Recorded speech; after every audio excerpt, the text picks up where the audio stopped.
देखा है ना आप लोगों ने। और ये बहुत ही गरीब घर का बच्चा है, जैसे कि आप लोग पहले भी देखे होंगे। तो बच्चे को मैंने थोड़ा बहुत सपोर्ट किया था, आज बहुत अच्छा कमा खा रहा है।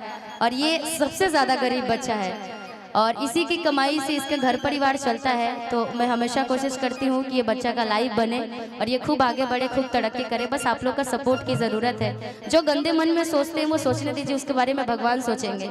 लेकिन ये बच्चा बहुत गरीब घर का है क्योंकि एक ड्राइवर का बेटा है और इनके पापा अब तो ड्राइविंग करते भी नहीं हैं, बच्चे को लेकर के आगे बढ़ा रहे हैं। तो अंश, इन लोगों को पहले एक बार प्रणाम कर लो आप सभी को। मैं यहीं से प्रणाम कर रहा हूँ, एक बार ताली बजा के अपना आशीर्वाद दे दीजिए।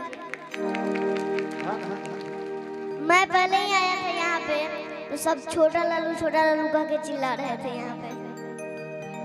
और दीदी आप सभी बच्चों को मदद करती है और मेरी भी कर रही है। तो दीदी को यानी कि फेसबुक पे कौन कौन फॉलो किया है, हाथ उठाए। उठाइए ना, जो नहीं किया कर लीजिएगा, हम कर देंगे। सब किए हुए फॉलो। तो लाइव है दीदी, तो जुड़ जाइए लाइव में। अब वीडियो बाद में बना। एक बार कोयल की आवाज सुना दो, क्योंकि कोयल की आवाज छठ महापर्व में बहुत मान्यता माना जाता है। तो एक बार कोयल की आवाज करके शुभ कर दो कार्यक्रम को। एक और है नया, हाँ ताली बजा लीजिए पहले। एक और है नया वाला।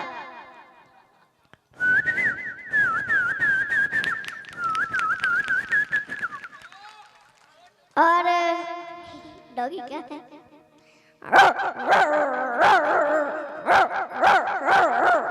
डॉगी जब आपस में लड़ते हैं तो रुको रुको, एक बार बोलने दो थोड़ा सा। ये इसमें आवाज, हाँ ये लो। मैं बोलूंगी तब ना अच्छा लगता है। नहीं दीदी, आप कल बोले थे कि आपसे नहीं बोलेंगे, कल बोल दिया, हो गया बेइज्जती। तो कल तो वहाँ की ऑडियंस दूसरी थी ना, तो थोड़ा सा उन लोगों को बोलना जरूरी था। यहाँ का ऑडियंस दूसरा है, इनको बोलने दो ना थोड़ा सा। यूट्यूब पे कौन कौन देखा है मेरे बारे में बेइज्जती वाला वीडियो? सब देखे? कोई नहीं देखा। देखो इसका बेइज्जती वाला कोई वीडियो देखे आप लोग? नहीं देखे ना, कोई नहीं देखा। थोड़ा सा आज बेइज्जती और करवा देते हैं, थोड़ा सा कर दो। नहीं कल का प्रॉमिस तोड़ देते हैं। प्लीज दीदी सबसे पूछ लेते, कर दो थोड़ा सा बेइज्जती, थोड़ा सा करूंगी बस, कर दो। मैं जा रहा हूँ, टाटा बाय बाय। अच्छा नहीं करूंगी, थोड़ा सा बस लास्ट। आज भी प्रॉमिस करती हूँ, आज के बाद से दूसरे मंच पे फिर बेइज्जती तुम्हारा नहीं करूंगी। संकल्प कर दीजिएगा। अच्छा एक बात, नहीं सुनो ना, जब दूसरे गांव में दूसरे गांव का जब कुत्ता जाता है, सब लोग देखते होंगे, जब दूसरे गांव में दूसरे गांव का कुत्ता जाता है तो दूसरे गांव का कुत्ता देख करके उस कुत्ते को कैसे भोंकता है गुस्से में कि भाई ये मेरा राज चल रहा है, यहाँ पे ये कुत्ता कैसे आ गया। वो एकलौता कुत्ता है कौन, ऐसे समझ सकते हो? कौन है कुत्ता, आप लोग बताएंगे कौन है? बड़ा मजा ले रहे हैं हम कैसे, समझ गया ना जी वो कुत्ता कौन है? अंश तुम भी बता दो ना वो कुत्ता कौन है। पहले प्रॉमिस कीजिए कि अब से नहीं करेंगे, ये हो गया आज आरा के धरती। ये हाथ वाला प्रॉमिस नहीं, लेकिन प्रॉमिस कर रही हूँ पक्का। ये हाथ वाला नहीं, हाथ वाला नहीं, हाथ वाला प्रॉमिस नहीं करूंगी, क्योंकि फिर कल वाले मंच पे भी तो तुमको इंसल्ट ही करवाना है ना। ओ पवन सिंह जी के धरती पे मैं आया हूँ, तो पवन सिंह जी भी देख रहे होंगे, बेइज्जती हो रहा हूँ सो वीडियो सुना देता हूँ, कोई बात नहीं। ये दीदी का ये जो आशीर्वाद है ये मैं रख लेता हूँ, कोई बात नहीं। जब आपस में कुत्ते लड़ते हैं तो हाँ। आप मत सुनिएगा।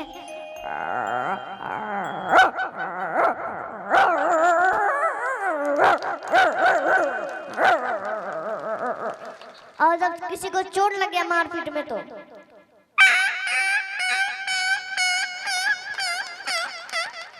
हंस दिए। आप सब लोग एक साथ हंसने लगा है कि कौन भाई धरती से अंदर आवाज आ रही।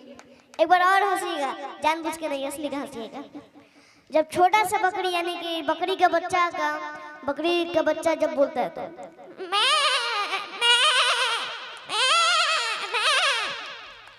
नया आवाज है अंके संकल, और भी कई अंके संकल आए हुए हैं। एक बार जोरदार ताली बजा के आशीर्वाद दे दीजिए इसको, क्योंकि हम लोग गाना गाते तो हम लोग को इतना दिक्कत होता है। और या 2 दिन कोई भूख लेता है, जैसे शादी विवाह होता है तो चिल्लाने का काम होता है थोड़ा सा, अरे फलना तन यही दौड़ा लाओ, तन ये फलना तन यही लाओ, तो आवाज बच जाता है। और ये आवाज निकालता है कई तरीके की आवाज, ऐसे तो 60-70 आवाजें निकालता है। नहीं उस दिन गधा का भी आवाज सीखे थे ना, ऐसे वो गधा है कौन? कोई नहीं है, होगा कोई।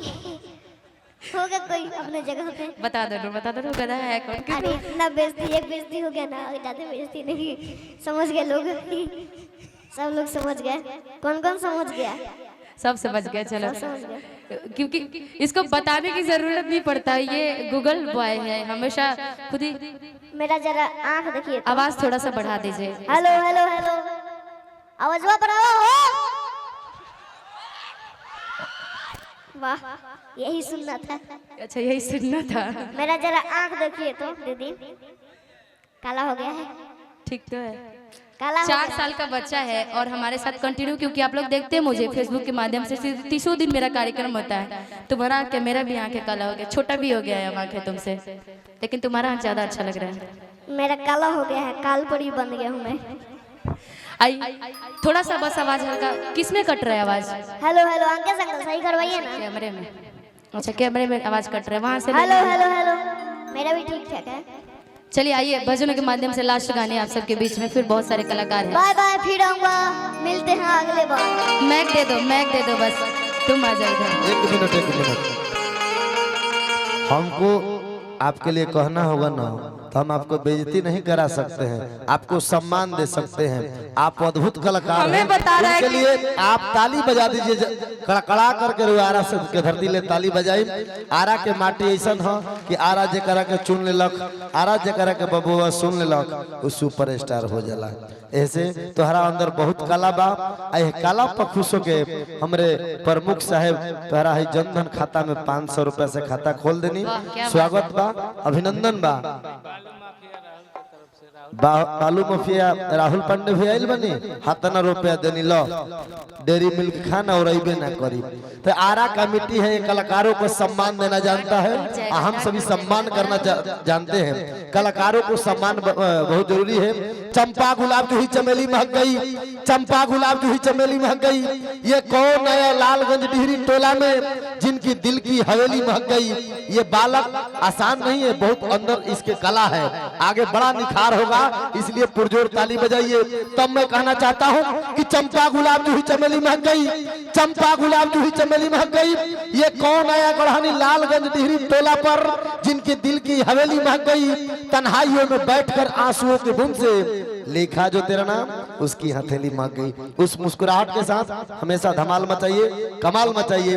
एक गीत निशा उपाध्याय, आ जाना बाबू, रख लो इसको, इसमें रख लो, काम आएगा तुम्हारे। और प्रिंस राज जी बहुत अच्छे। एक मिनट आइए, सुबह चाय पिला देना हम चाहम की माला देके 10 रुपए का चाय तो बनता है। दीपू जी माला बोले हाँ चाय पिलाओगे ना सुबह? बुक्के पुष्प ले हो।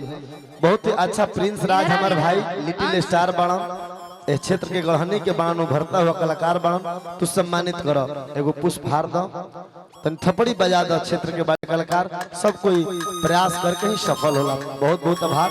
समय अच्छा पीक जरूरी है। चलिए निशा जी आइए, दीजिएगा कोट, आ जाओ। अभी आपने इसका मिमिक्री देखा, आप थोड़ा सा डांस भी देख लीजिए, फिर टाइम मिलेगा तो गा के भी सुना देगा। कि बुलेट बाजी जा हो, बुलेट बाजी जा, किले चली घुमावे बुलेट बाजी जा। ऐसे आज तुम भी लग रहे हो कि दूल्हा वाला ड्रेस पहने हो, और आज तुमको ये चैन पहना दे तो और लग रहा है कि तुम दूल्हा हो गए हो ना जी। हाँ कि काहे के लगलू तू साजे सवारे, जाय के बमाई के दर्शन करे, गिरिल बनी मंदिर के गेट बाजी जा, कि वीडियो बना के डालब नेट बाजी जा। अच्छा लगे तो मीठी मीठी तालियां जरूर बजा लीजिएगा। कि बुलेट बाजी जा हो, बुलेट बाजी जा, बुलेट बाजी जा हो, बुलेट बाजी जा, ले चली घुमावे बुलेट बाजी जा, बुलेट बाजी जा हो, बुलेट बाजी जा, ले चली घुमावे बुलेट बाजी जा। काहे के लगलू तू सजे सवारे, काहे के जाय के बम्माई के दर्शन करे,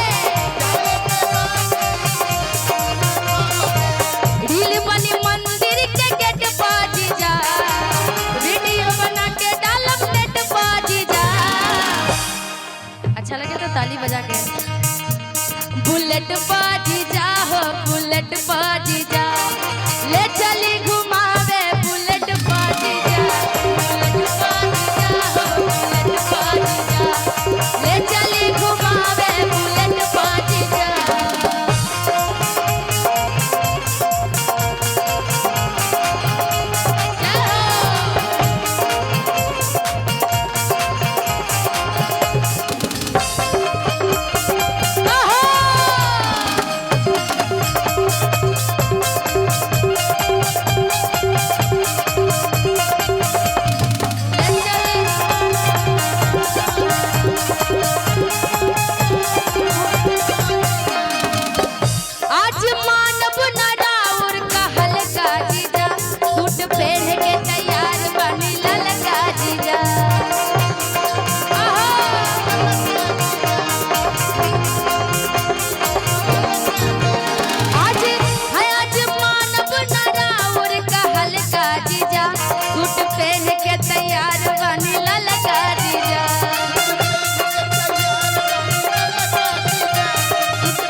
आगे में ताली बजा दे रहा सब। बुलेट बाजी जा हो बुलेट बाजी जा, बुलेट बाजी जा हो बुलेट बाजी जा, ले चली घुमावे बुलेट बाजी जा, बुलेट बाजी जा हो बुलेट बाजी जा, ले चली घुमावे बुलेट बाजी जा।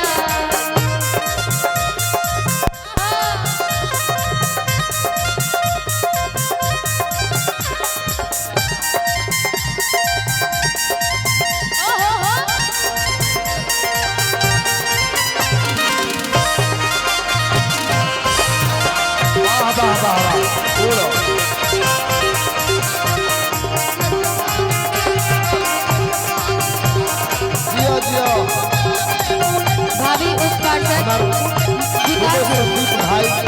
विकास सिंह जी गरहनी पंचायत, गरहनी नगर पंचायत से बहुत बहुत शुक्रिया। संदीप भाई बनल रहा। जीजा अखिलेश सरदा पुरा दीजी, आज माई के दर्शन करा दीजी। बहुत बहुत शुक्रिया।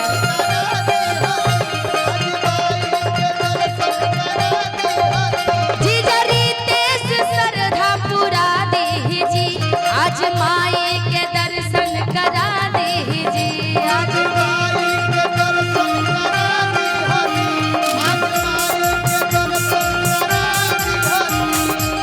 मानव नयाज चॉकलेट बाजी जा,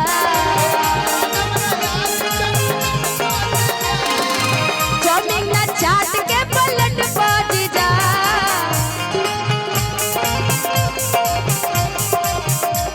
मैं तुम्हारे में से 500 रुपए निकाले, पता है? मैं रख लूं? नहीं नहीं। मानव नयाज चॉकलेट बाजी जा,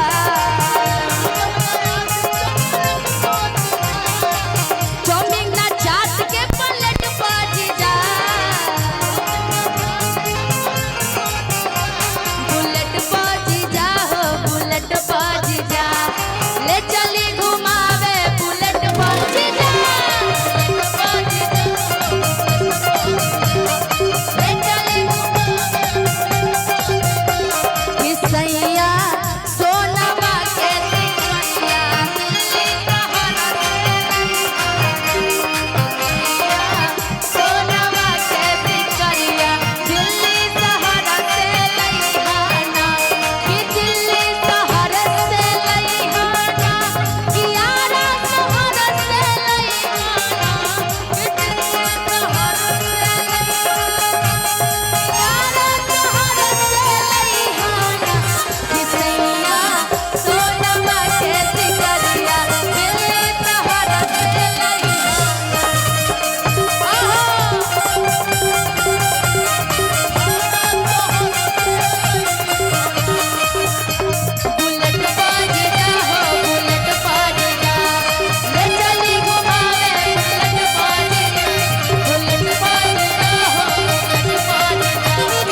बुलेट बाजी जा हो बुलेट बाजी जा, ले चली घुमावे बुलेट बाजी जा। प्रेम से बोलिए छठी मैया की बहुत बहुत धन्यवाद। आ जाओ। हेलो एक मिनट, इतना सुंदर निशा जी गईनी रुआ के झुमैनी, एक बार थप्पड़ी बजा के रुआ सब आशीर्वाद देता। बहुत बहुत आभार आप सबके कि इतना मिजाज में सुनता नहीं, इतना बढ़िया श्रोता कहीं ना मिले हैं, वो छपरा में ना मिले हैं, आ रही में मिले ना। तो मैं छपरा में तो अपने छपरा में आप लोग को भेजती हूँ, मैं छपरा में कार्यक्रम करती कहाँ हूँ। अधिकतर लोग तो मुझे ऐसे ही जानता कि मैं आरा की रहने वाली हूँ, बहुत कम लोग जानते क्योंकि मैं बताती नहीं कि मैं छपरा की हूँ। सही बात है, हर जगह घर है। हाँ, और मैं छपरा सिवान गोपालगंज में अपने 3 जिला में कार्यक्रम ही नहीं करती हूँ, किसी से पूछ लीजिएगा। देखिए तो हो गए, चलो ये बहुत बहुत शुक्रिया। और भी आप सबके बीच में कलाकार विशाल जी उपस्थित हो चुके हैं।